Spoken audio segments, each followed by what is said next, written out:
சைலண்டாவே இருக்கான். சூர்யா, ஏய் சாரிடா. அதெல்லாம் ஒன்றும் இல்லை. யார் வந்தா? நம்ம வெற்றி தான்.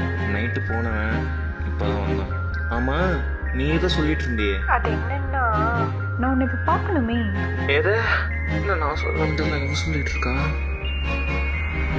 சரியா?